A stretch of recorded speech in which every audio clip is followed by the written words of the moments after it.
now live on the YouTube. I don't know, somehow my WhatsApp is not delivering the message. Actually, if you can. Oh, I already did send a reminder to the WhatsApp group, so we are covered on that. Okay.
Vandame Bhante.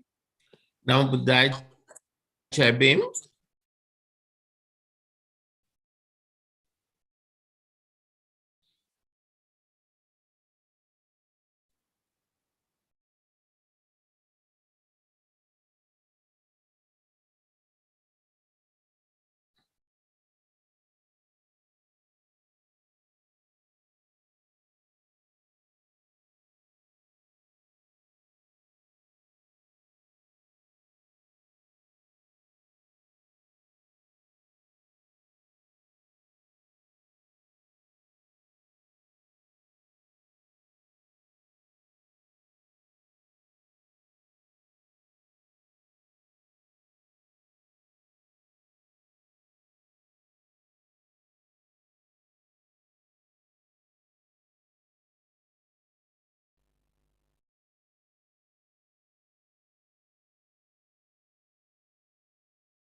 Bhanteji, please allow 5 minutes to join people. That's okay. Take your time. Then Let we me can know start. when you are ready. Yes, Bhanteji.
Bhanteji, we have around 15 participants now.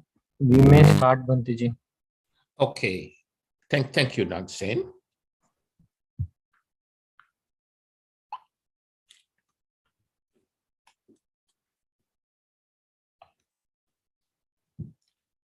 Namo Buddhaya, Jai Bhim. Welcome to our Dhamma discussion today. In this series of Dhamma discussions, we are discussing and explaining the path to Sothapanna, the first level of enlightenment.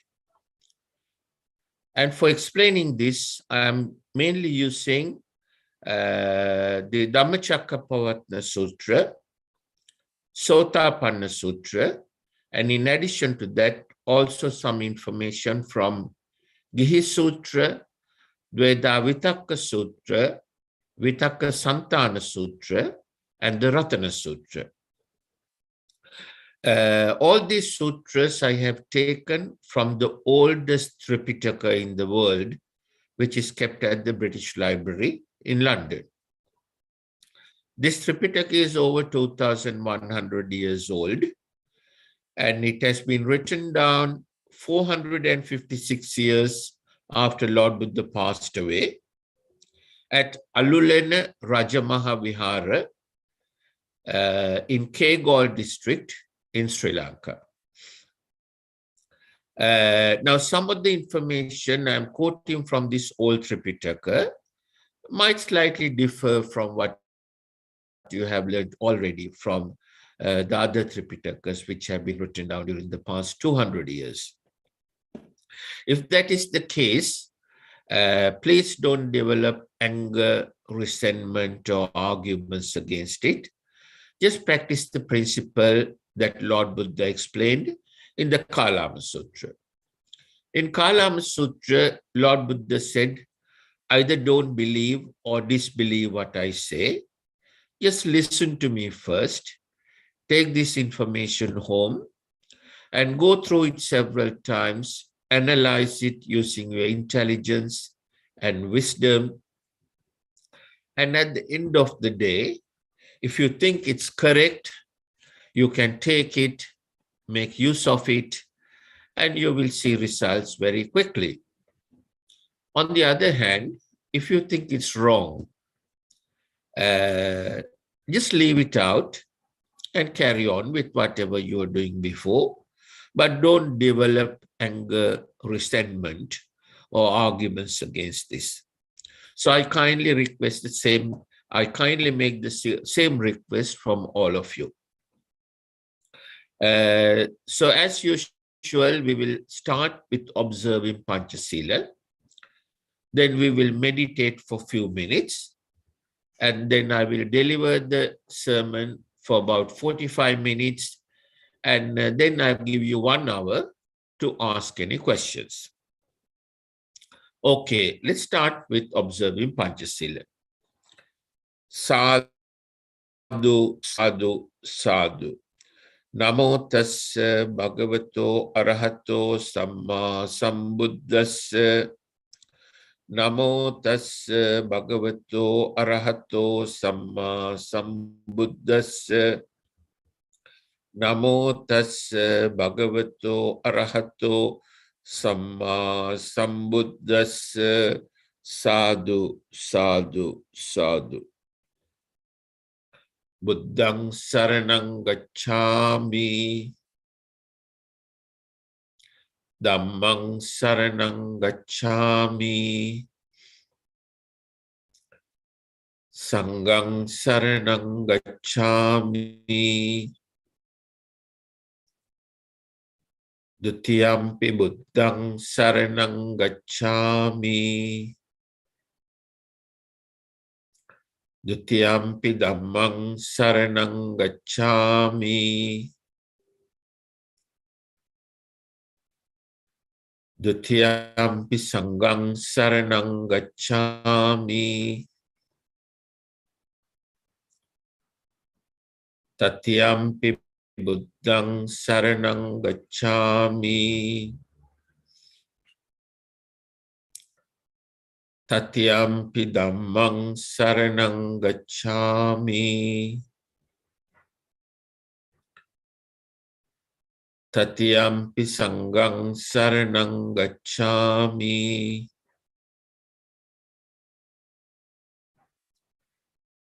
Panatipata veramani sikkhapadang samadhiyami. Adinnadana veramani sikkhapadang samadhiyami.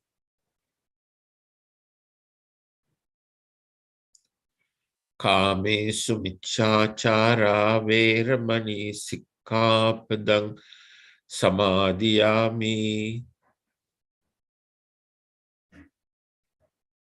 Musavada veramani sikkhapadang samadhiyami.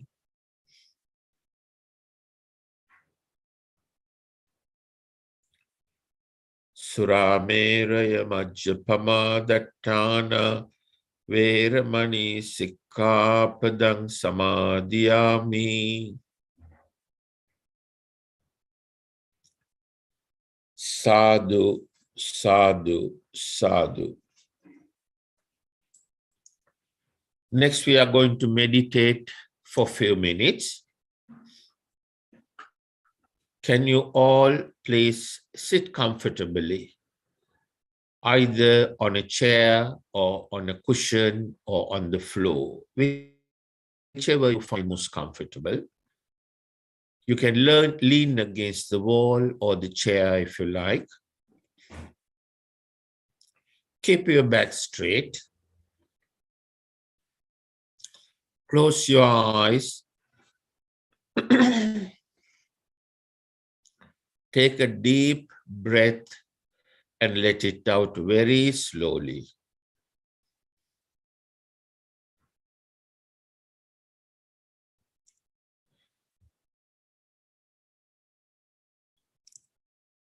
Please repeat that 3 times.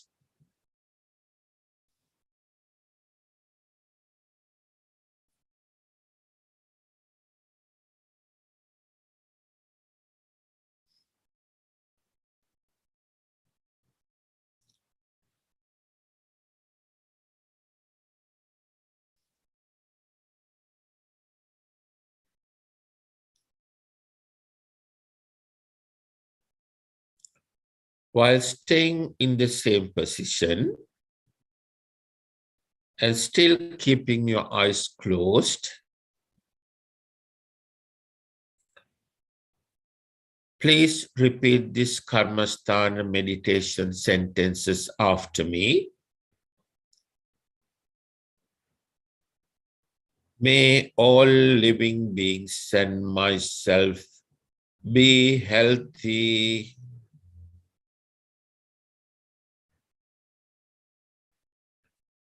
May all living beings and myself be happy.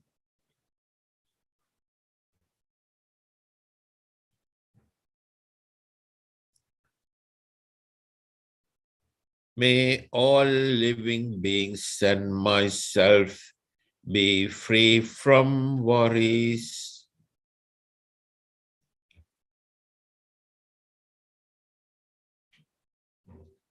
May all living beings and myself be free from suffering.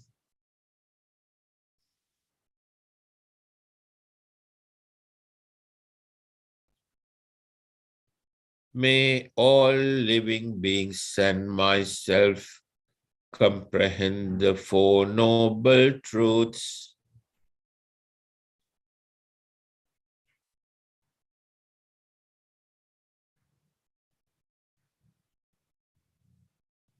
May all living beings and myself finally attain permanent happiness in Nibbana.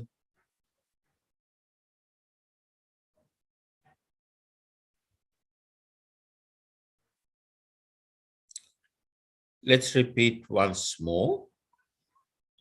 May all living beings and myself be healthy.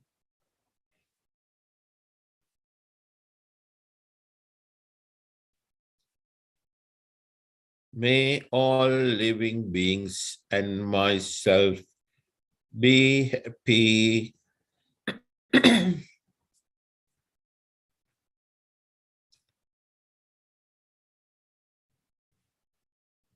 May all living beings and myself be free from worries.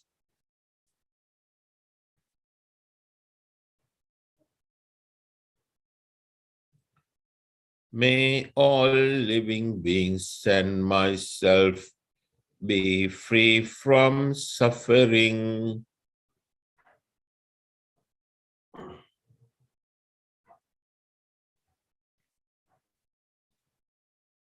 May all living beings and myself comprehend the Four Noble Truths.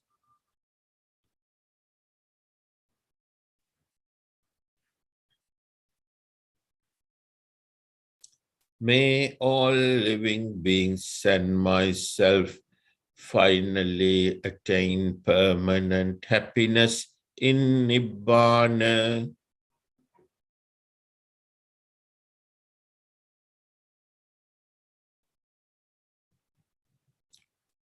While staying in the same position and still keeping your eyes closed, please repeat those karmasthana meditation sentences in your mind for 3 minutes, please.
while staying in the same position and still keeping your eyes closed.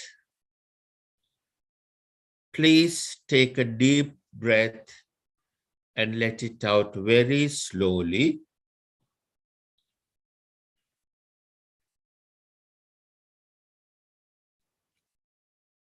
Please repeat that 3 times.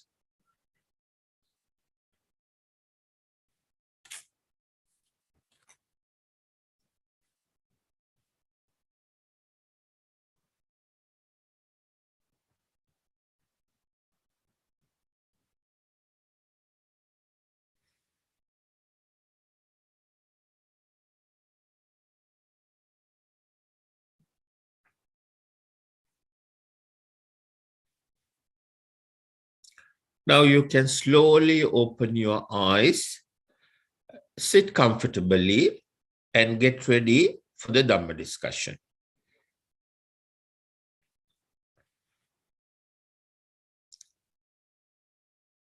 Now, as I mentioned at the beginning, in this series of Dhamma sermons and Dhamma discussions, I'm explaining and discussing the path to Sothapanna, the first level of enlightenment. I started with the Chutta Sutra, where Lord Buddha has explained why it is absolutely necessary for a human being to become Sothapanna in this life. And if not, how we will end up in the 4 hells. Now, I'm not going to go into all those details today, but if anyone wants to know the details again, please ask me during question time, and I'm more than happy to explain it again. Then I moved on to Dhammacakkappavattana Sutra. First, I explained the summary of the Dhammacakkappavattana Sutra. Then I started explaining in detail the first noble truth, which is suffering. So in the first noble truth, firstly, Lord Buddha explained 11 types of suffering, which people were undergoing due to attachment, tanha, attachment with raga, dvesha, moha. But people didn't know the reason. So I explained all that. Then I moved on to pancha upadana skandha. Now, this is the most important area in Buddha Dhamma for someone to understand in order to become Sothapanna. Now, I sent you a flow chart earlier last week, but it wasn't very clear. And Archana very kindly has redone the flow chart very nicely and posted it on the group. So I hope you all have that flow chart. I will quickly take you through that again and explain it to you in some detail, because it is very, very important for anyone to understand this. In order to understand what Lord Buddha meant by noble truth of suffering, and the second noble truth is the reason for suffering, which is said tanha, again, attachment with raga, dvesha, moha. So in this chart, we can explain how we create this attachment and why, and what is the reason for it. And also the third noble truth of suffering, which is out of suffering, noble truth of out of suffering. And Lord Buddha said, according to cause and effect theory, if you want to stop the effect, the result, you have to stop the cause. So all those things are here in the pancha upadana skandha. That's why it's very, very important to understand that. If anyone can comprehend this clearly and precisely, that person can be Sothapanna.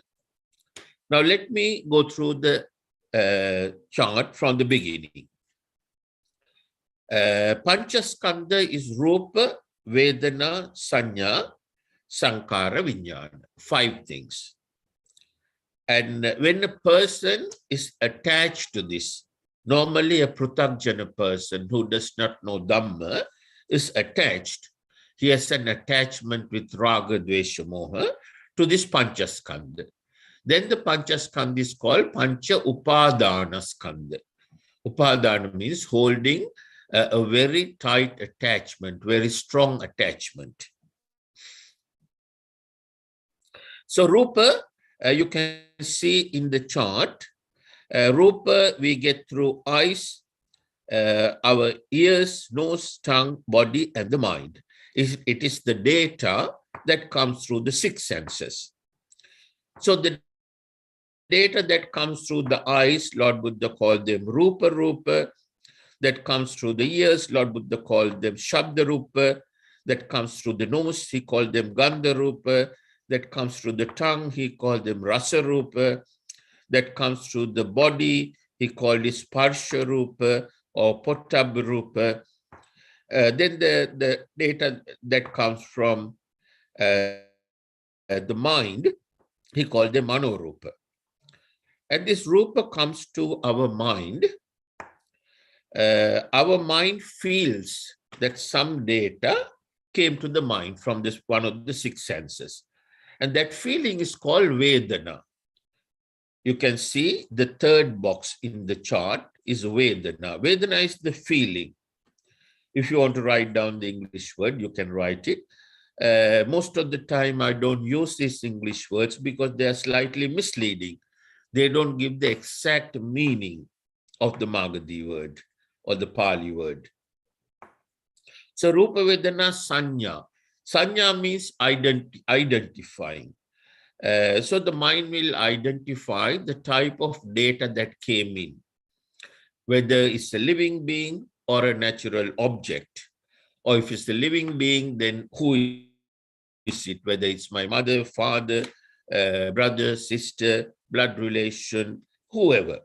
And if it is an object, whether it's a house, car, tree, river, whatever, the eyes will identify it.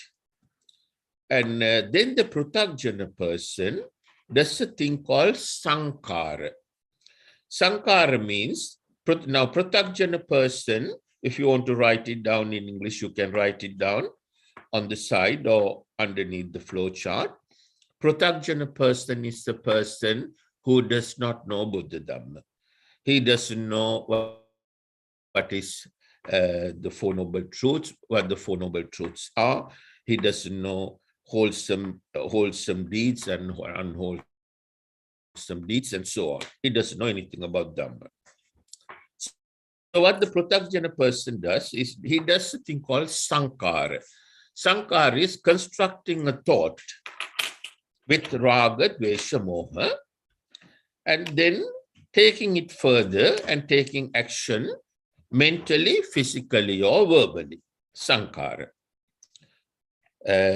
So constructing the thought and acting upon it mentally, physically, or verbally. Sankhara. So that is constructing the thought with raga, dvesha, moha. Thank you, Archana. Now you can see the flow chart on the screen. Then when a person does sankhara, 3 things automatically happen. Firstly, he creates his unwholesome qualities will get strengthened. Remember, I told you in our astral body, there's a storage facility called Vijithavansa that has several boxes, mainly 5. The first one contains wholesome qualities. The second one contains merits. The third one contains unwholesome qualities. And the 4th one contains sins. And the 5th box contains our past memories. So here what happens is when he does sankhara, 3 things happen at the same time. One is his unwholesome qualities in that third box will get stronger. You can imagine it practically how it happens, you know. If we keep thinking about it, things that makes us angry, we will become an angry person. If we keep watching movies which are violent, we'll be a violent person. You know, our qualities will change that way. So according to our thoughts. So his unwholesome qualities will get stronger. Then he will accumulate sins. Now, someone suggested last week the word sins is not actually correct. I agree with that person. You see, actually, the problem is that there are no words in the English language to explain this. You can call it sins or akusal qualities, you know, unwholesome, let me think. Akusal karma, unwholesome karma, unwholesome karma. That gives the same similar meaning to sins. Actually, that they are unwholesome karma, sins. But in most books, they use the word sins and merits. So that's why I'm using it here. So let's call it sins. How do we earn sins? When we have a sankhara, in other words, when we have a thought in our mind with raga, dvesha, moha, we release negative energy into the environment, and that pollutes the environment, and in turn that has a negative effect on every living being living on the planet. And that is one of the greatest sins one can commit, Lord Buddha said. So that will accumulate sins.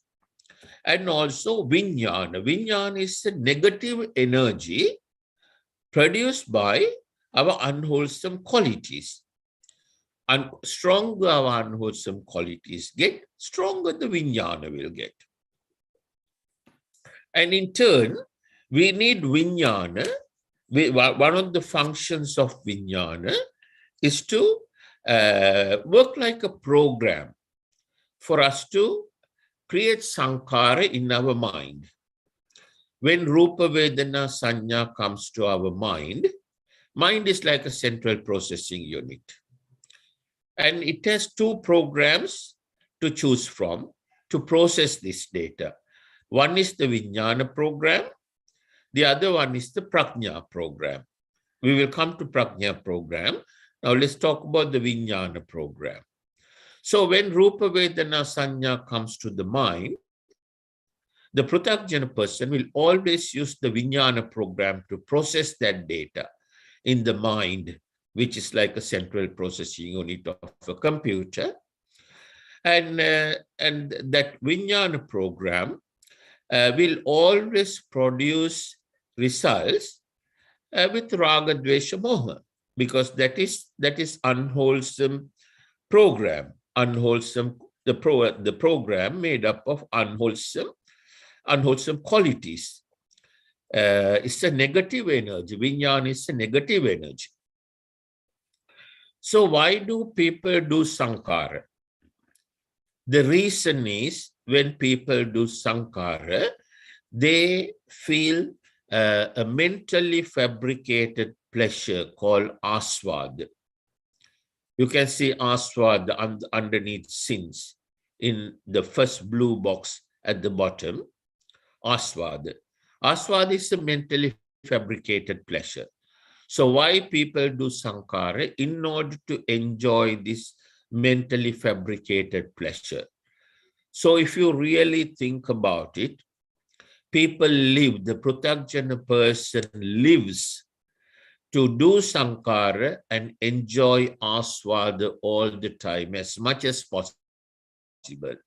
And he calls it enjoyment, because it's a mentally fabricated pleasure that he enjoys. I gave you an example last time, and this English couple going to Philippines and eating dog meat. I'll give you another example this time to explain it further. So let me finish this chart first, and then I will come to that example. I thought of another example day before yesterday. Let me explain that as well. So why aswada is a problem? Because aswada has a huge downfall called adinava. The adinava, the downfall is that in order to enjoy aswada, we have to do sankhara. This is a vicious cycle. The pratyajna person has to do sankhara in order to enjoy aswada. And when he does sankhara, he will start collecting these three bad things: unwholesome qualities, sins, and vijnana. So it is a vicious cycle. So vijnana will create more and more unwholesome thoughts. And those unwholesome thoughts, again, the person will keep enjoying aswada, and enjoying aswada will create more and more unwholesome qualities, sins, and vijnana. So this is the biggest downfall, the adinava, that aswada has. And the result of that downfall, the adinava, the result of that is 4 hells. The person will end up in 4 hells in his next life, because if he does that every day, all the time, Lord Buddha said average person will do 30,000 sankharas a day. 30,000 thoughts he will construct with raga, dvesha, moha. So 30,000 times he'll be strengthening his unwholesome qualities and collecting 30,000 sins, and also strengthening vijnana 30,000 times. So by the time he dies, he will have a huge accumulation of unwholesome qualities and huge accumulation of sins. Excuse me.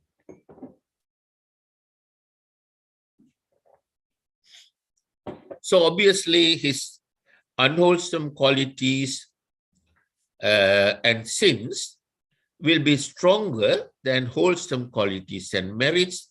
So he will get unwholesome thoughts, raga, dvesha, moha thoughts as his final thoughts. And as a result of that, he will end up in the 4 hells. This is the danger of doing sankhara in order to enjoy aswada. Aswada is a mentally fabricated pleasure. So I hope you understand that it's very, very important to understand this. And then let's look at the other side of it. The arahat person, what he does. When rupa, vedana, sanya comes to arahat person's mind, instead of doing sankhara, he will do visankhara, the opposite of sankhara, visankhara. So visankhara means constructing a thought with maitri, karuna, mudita, upeka, and converting that thought, taking action on that mentally, physically, or verbally. So when you do that, what happens is that person will strengthen his wholesome qualities. More he thinks about in terms of maitri, karuna, mudita, upeka. I'm sure you are familiar with those 4 words now. And his maitri, karuna, mudita, upeka qualities in that box 1 will get stronger and stronger. And he could be doing that 30,000 times a day.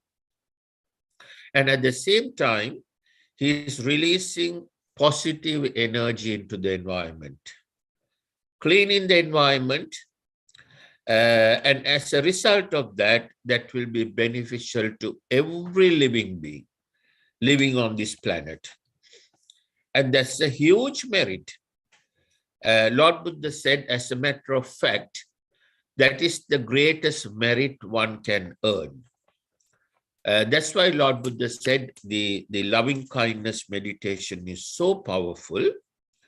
When we do loving kindness meditation, we are doing visankhara. Lord Buddha said, now, to explain how powerful loving kindness meditation is.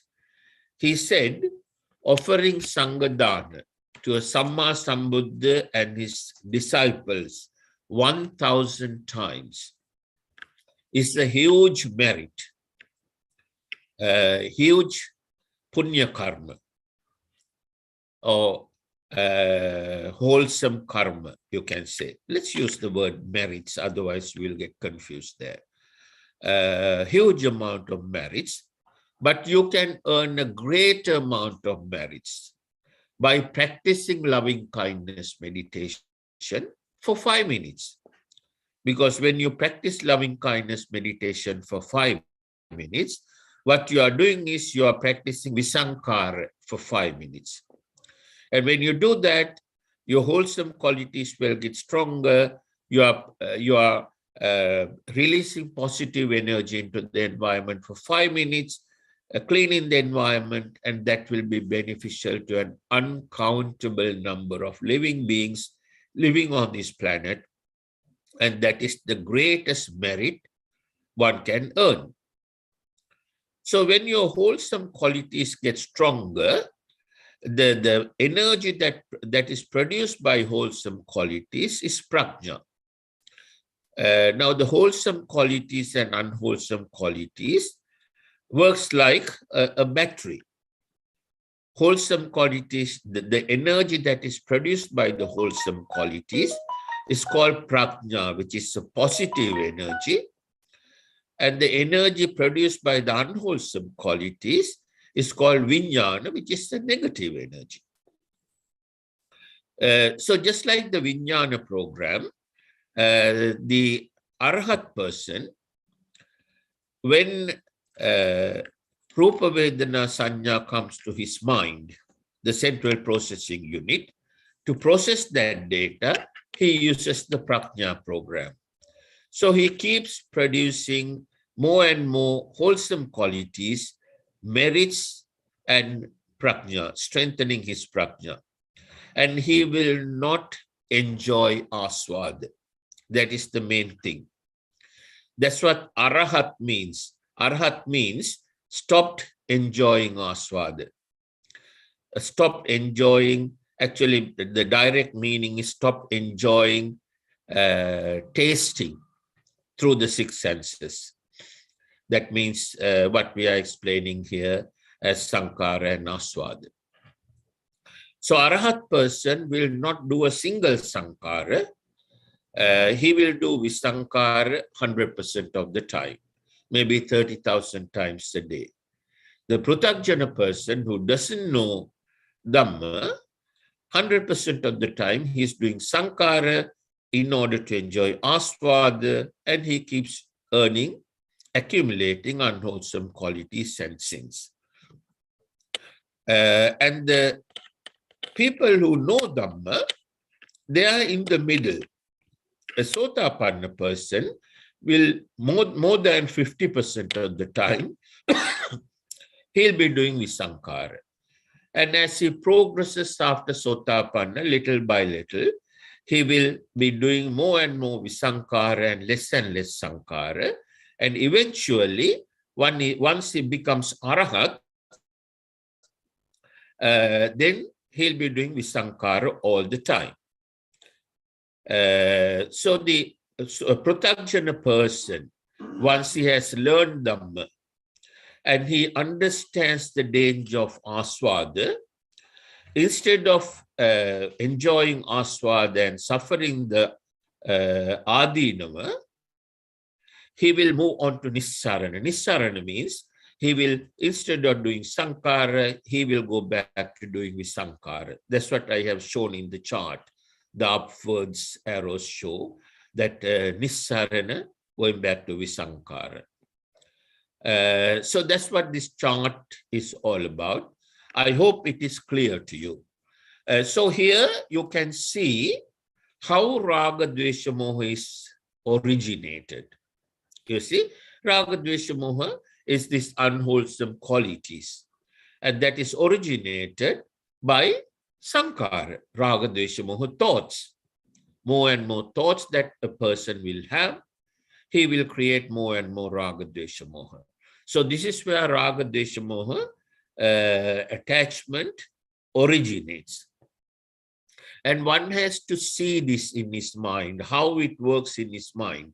Once you have learned this correctly and comprehended it, you can close your eyes and you can see a thought coming to your mind, and you may be doing the sankhara or visankhara, you can see.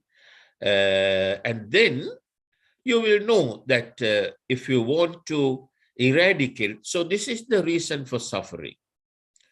So that is the first noble truth, reason for suffering.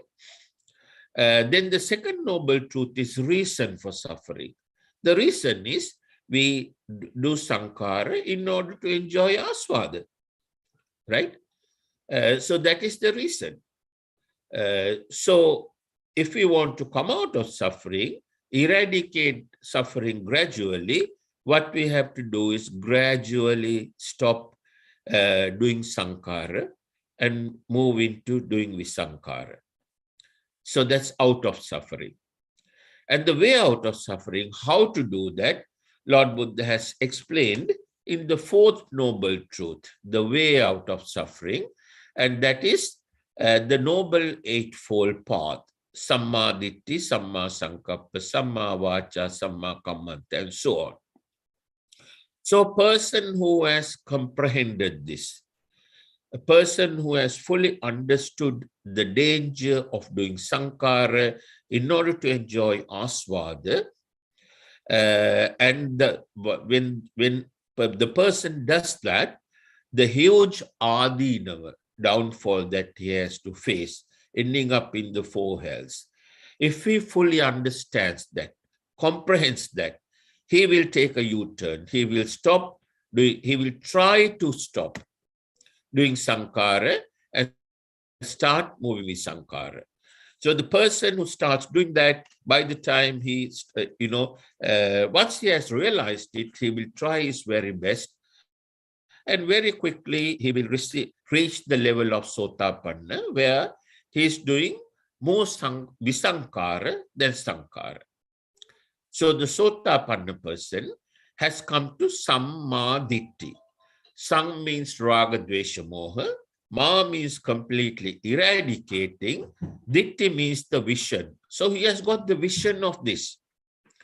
He knows how this raga, dvesha, moha is created because people do sankhara in order to enjoy aswada.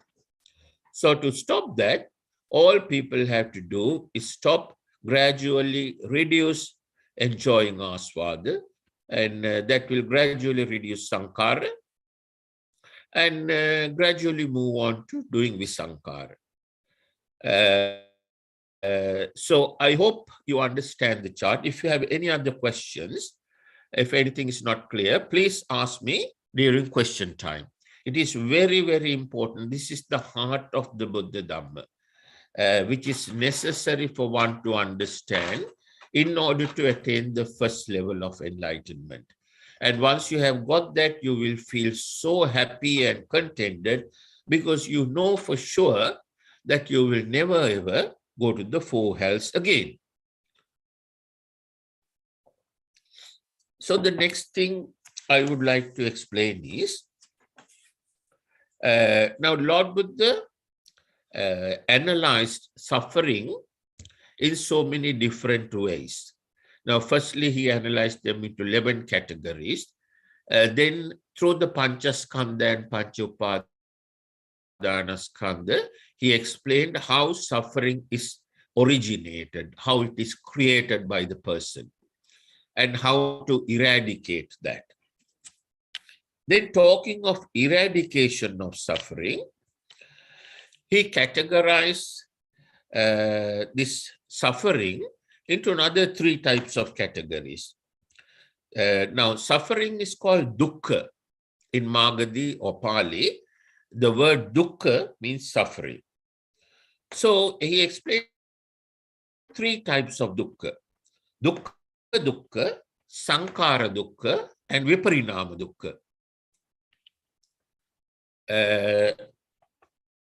So dukkha dukkha, sankhara dukkha, and viparinama dukkha. This is also very important. Now, dukkha dukkha means any suffering that comes to us as a result of our past bad karma, past sins that we have accumulated. In other words, unwholesome karma, you can say, unwholesome karma or sins, whichever the word you prefer. Now, how did we accumulate these? We accumulated them by doing sankhara. Now it's done, so we can't stop that sankhara. But what we can do is, Lord Buddha said, we can eradicate 90% of these sins that we have accumulated by doing sankhara, depending on the type of the sankhara that we have done. So Lord Buddha said, this sankhara, when we do sankhara, what happens is we are doing something wrong to someone. For example, we are releasing negative energy into the environment, polluting the environment, harmful to everyone. So Lord Buddha said that wrong that we have done, if we can correct that wrong, we can eradicate most of the sins that we have accumulated. Apart from the anantariya papa karma, the 5 big ones, like shedding the blood of Lord Buddha, killing an arahat person, then killing mother, killing father, and distorting Dhamma and blocking the path of a person to become sangha or become Sothapanna. Those are the 5 big ones. The 5th one is explained in the Sangha Bheda Sutra. Sangha Bheda does not mean putting one monk against another. Sangha Bheda means blocking the path of a person becoming Sangha.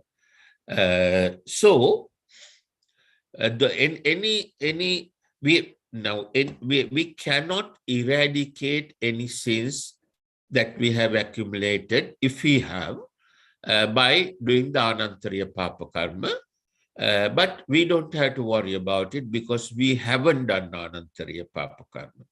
If we have, we will not be here, we will be in hell.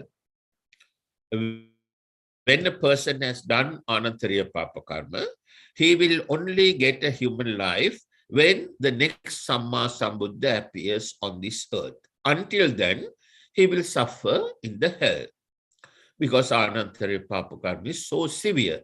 Those are the 5 big ones. For those 5, you cannot get forgiveness, but we don't have to worry about it because we haven't done it. If we had, we wouldn't be here. Then the second one is Arya Upavada. Arya Upavada is insulting Buddha, Dhamma, Sangha.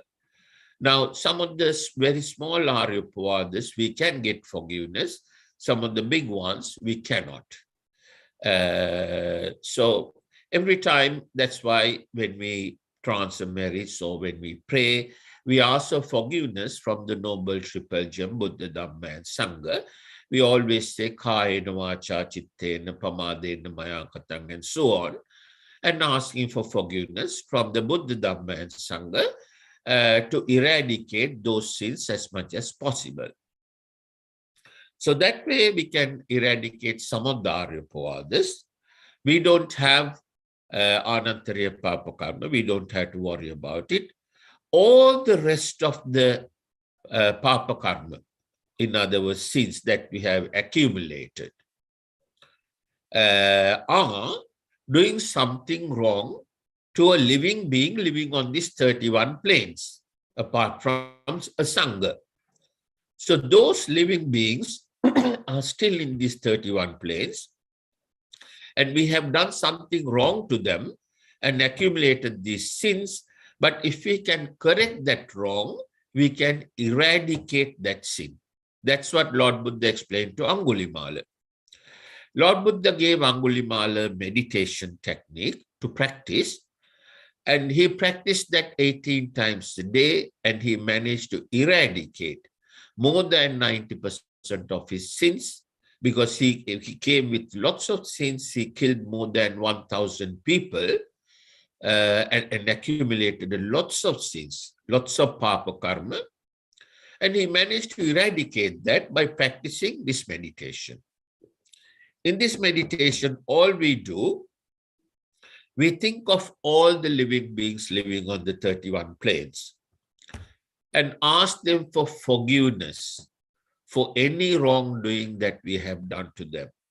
We don't know who they are, so that's why we are asking from everyone. But mind you, we have lived in this samsara, according to Buddha Dhamma, for trillions and trillions of lives, uncountable number of lives. Lord Buddha say asankheya. Sankhya means number. Sankheya means expressible in a number. Asankheya means unexpressible in a number. So you cannot express in a number greater than all the numbers. More than trillion times trillions. We have lived in this samsara. So if we have done wrong things, to 10 people in a life, I mean, how many times we have done sankhara and polluted this environment and did wrong, did harm to everyone. We don't know how many times we have done. So that's why we have to ask for forgiveness from all the living beings living on the 31 planes. First, we ask for forgiveness, then we pay them compensation by transferring merits to them. Don't worry about transferring merits that you will run out of merits. The opposite will happen. More merits you transfer, your merits will double and triple. More merits you will get. That is the universal law. More you give, more you get. So more merits you give to the others, more merits you will get. So don't worry about transferring merits. You can do it generously every day. So first you ask for forgiveness from all the living beings living on the 31 planes. Then you transfer merits to them. And then you wish them Nibbana, the best thing outside this world. Best thing, the best place that a human being can go to, or anyone can go to. So when you ask for forgiveness for your wrongdoings, and you transfer merits, and you wish all the living beings Nibbana, you have to do it from the bottom of your heart. Then the wrongdoings that you have done will gradually get eradicated. And then your sins will get gradually eradicated. And eventually, you will be able to get rid of them altogether. So that's the meditation technique that Lord Buddha taught Angulimala. And by practicing that for 18 hours a day for 3 months, he managed to eradicate more than 90% of his sins and became arahat. You see? So for us, we haven't killed thousands in this life. So for us, but we don't know how many we have killed in the past. We may have been kings, political leaders, or emperors, and killed thousands, we don't know, or millions. Over a period of time, we all have killed maybe trillions, we don't know. So that's why we ask for forgiveness. So we ask for forgiveness, transfer merits, and wish them Nibbana. So gradually those sins will get eradicated. So that's that meditation technique is a loving kindness meditation, because it has Maitri, Karuna, Mudita, Upekka. You're offering Maitri, you're offering Karuna, you're offering Mudita, you're offering Upekka. You are practicing all four. So that's what you have to do in order to eradicate the dukkha. In other words, suffering that comes to you as a result of your past bad karma, what we call sins in English. Then that's dukkha. The second one is sankhara dukkha. Third one is viparinama dukkha. Now sankhara dukkha means any suffering that comes to us as a result of what we are doing in the present moment. What we are doing in the present moment is, also produces karma, and it will give results to us. For example, now we go and buy an expensive car, which we can't afford. And then from the day we buy it, we will enjoy aswada, driving it for a while. And then gradually the aswada will get deteriorated.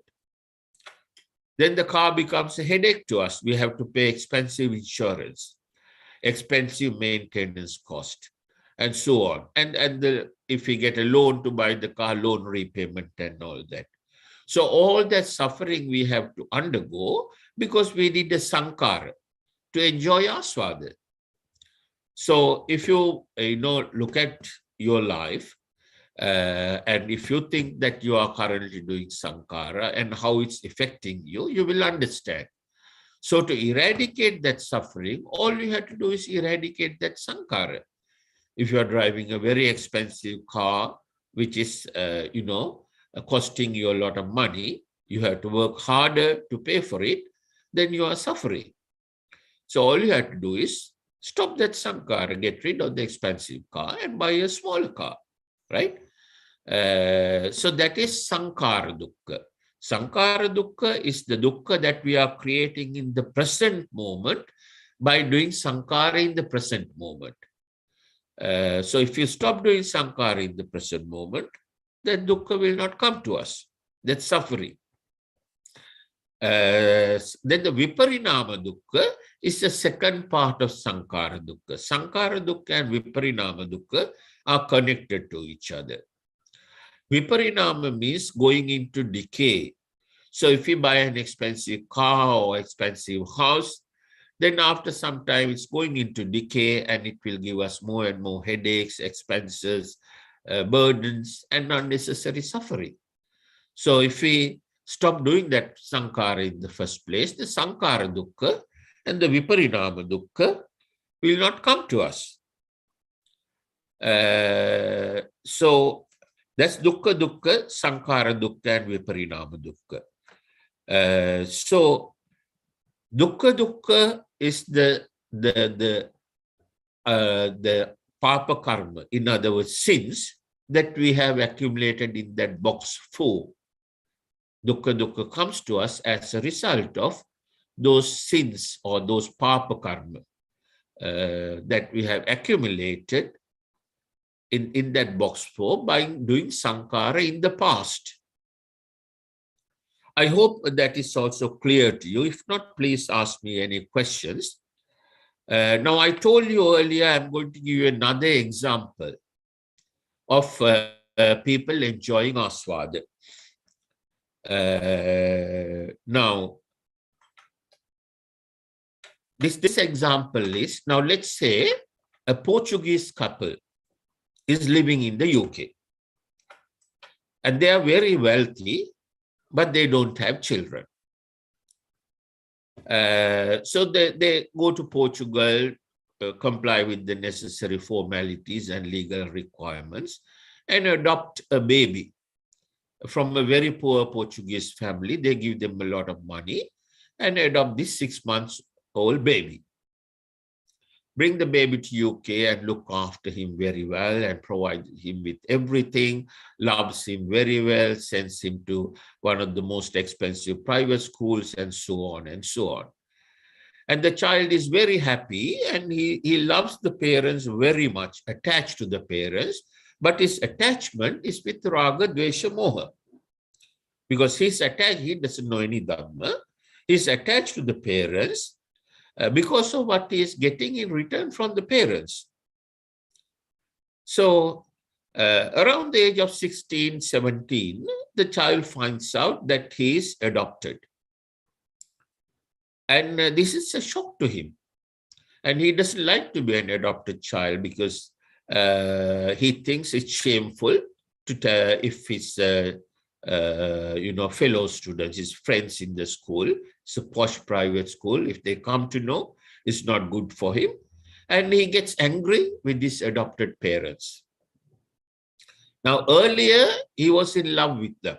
He loved them so much. And he liked to spend time with them, liked to go on holiday with them, liked to play with them, and enjoyed Aswada because he was attached to the parents, the adopted parents, with Raga, Dvesha, Moha. So suddenly, his attachment, he was attached with Raga. Now his attachment changes to Dvesha.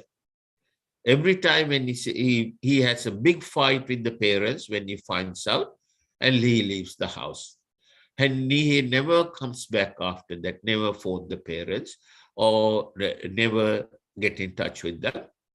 And he's very, very angry with them. So the parents haven't changed. It's the same two people.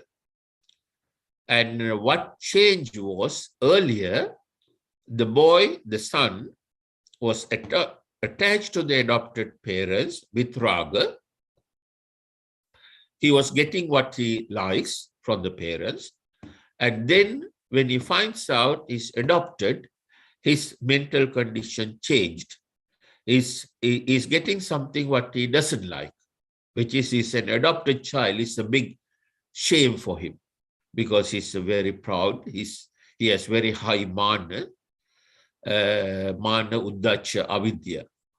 So because of that, his condition of mind changed and his love changed to a hate. His raga attachment changed to a dvesha attachment. This is all because of moha, not knowing Dhamma. So this is another example of when people enjoy aswada, when they are attached to something with raga. And that aswada changes to the opposite when the raga attachment changes to a dvesha attachment. It's only a change in his mental condition, but his love or the respect, love that he had for his parents, adopted parents, change into a disrespect and anger. So that is another example. Think about it. So more and more examples you think of, you'll be able to enjoy, understand and comprehend this principle called aswada. It is very, very important to understand that. Okay, I'll stop there and give you time to ask any questions. Give you 1 hour to ask any questions.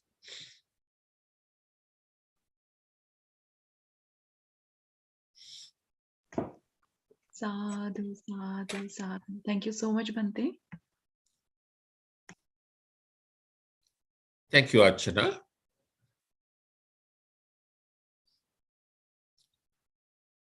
Now, before I forget,